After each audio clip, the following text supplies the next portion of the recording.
Tēnā tātou katoa, he mihi atu ki a koutou. He mihi mahana ki te whānau whānui, he kore kai, he kore whare, he kore putia, he mihi, he mihi, he mihi. Ricky Houghton, Chief Executive Officer, the Korowai Trust. It's a great honour to be speaking to you today about our experience during lockdown in our 40-bed emergency accommodation unit specifically. And as we come out of level 3 down to level 2, level 4 and level 3 have been one of the most eye-opening times of my life. I have spent the last almost 40 years working with families who have multiple complex and interconnecting sort of housing needs. And I learned more in the last 4 weeks than I have in the last 40 years. I've lived here at the emergency unit during lockdown, and during that time I was privileged to sit down and listen to the stories of the people. I learned that homeless to them meant fear, it meant loss of mana, it meant prejudice, it meant that they did not have the ability to plan like we do for next week.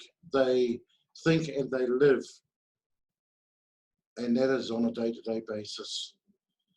I heard their struggles about their evictions from their families, being evicted from their homes, being evicted from their families, mortgagee sales, relationship, where there was a lot of family disintegration due to the housing pressures on their relationship and their eventual disintegration because they just could not cope.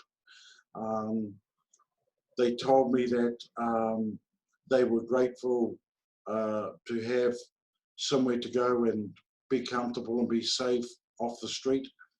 So I sat down with them after the Prime Minister announced we go into lockdown. On the first day of lockdown, we developed a strategy, and our plan was to,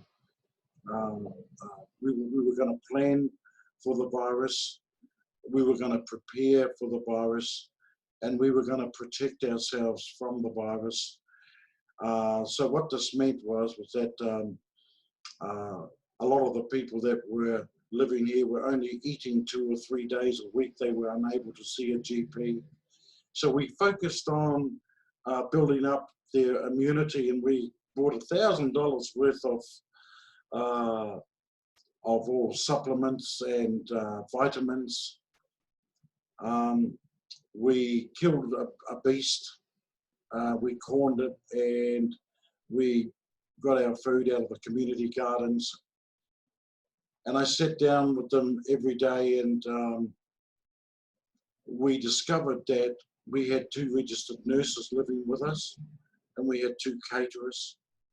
So the nurses took care of taking the temperatures in the morning and at night time when we all ate. We prepared, the caterers organised meals, and they were nutritious meals based off some recipes that the nurses had downloaded off the website on how to feed large families.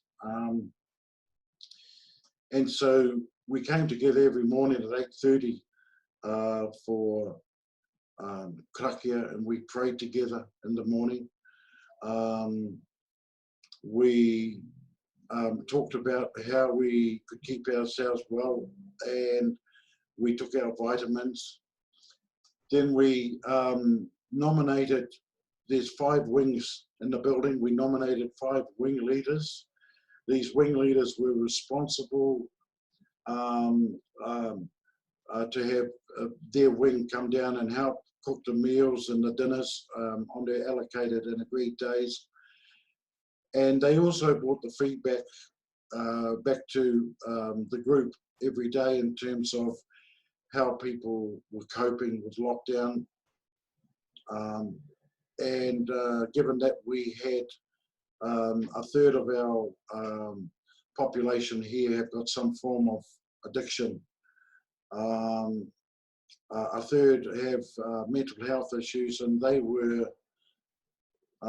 felt that the world was going to end, and they were scared, just like all of us. We were all scared.